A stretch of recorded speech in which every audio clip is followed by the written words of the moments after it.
The victory parade on Moscow's Red Square has been a signature part of the celebrations on May 9th for more than 20 years. Now, this is celebrating the victory over Nazi Germany in World War II.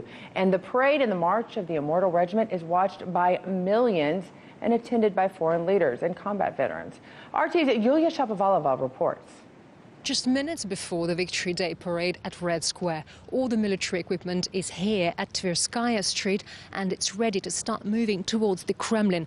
The weather is not particularly good today and hopefully we'll be able to see the aviation part of the parade. Military experts agree the number of new armaments to be seen in this year's parade is smaller than previously. For example, back in 2015, the Kurganets infantry fighting vehicle, the Armata tank and the coalition self-propelled howitzer made their debut. They say creating weapon systems is not a fashion industry and it's impossible to hold two shows a season as fashion houses do.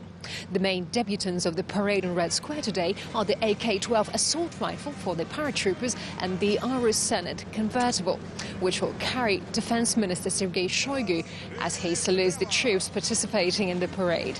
It's intended to replace the old ZIL model from the Soviet period. The first official passenger of the limousine was Russian President Vladimir Putin, who rode in one to his inauguration ceremony in May 2018.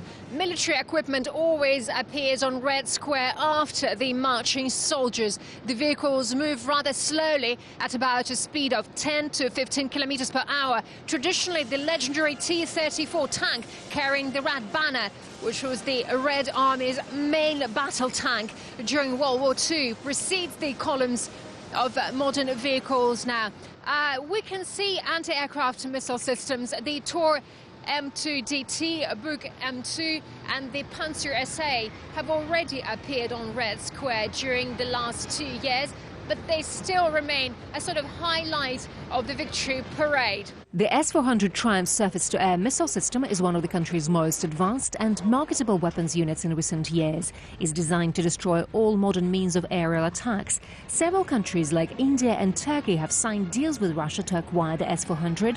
China, Saudi Arabia and Qatar have also shown interest. Its predecessor, the S-300, was sent to Syria last year. Now here comes Russia's military police equipment. There are armoured vehicles, Tiger M, Ural Patrol, Typhoon K and Typhoon U. And now you can see the Yars rocket system. It's a mobile ground missile system which carries the RS-24 intercontinental ballistic missile.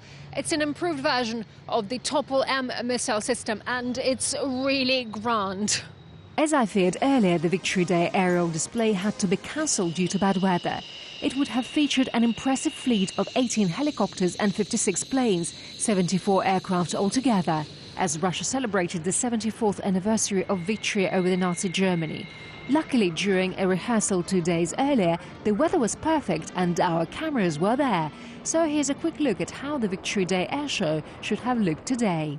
Traditionally, the air component is headed by the world's largest helicopter, the Mi-26. Its nickname is Cow. It's designed to perform a variety of tasks, including transportation, evacuation and firefighting, and can lift the heaviest cargo of any helicopter. Its flying is surrounded by the Mi-8 helicopters. Next, there are military transport aircraft, bombers, fighters and attack aircraft. They took off almost simultaneously from several airfields located in the Moscow, Saratov and Tver regions. The challenge is to make all the groups perform simultaneously. The distance between the aircraft should not exceed 5 meters at a speed of 550 kilometers per hour at an altitude of just 300 meters.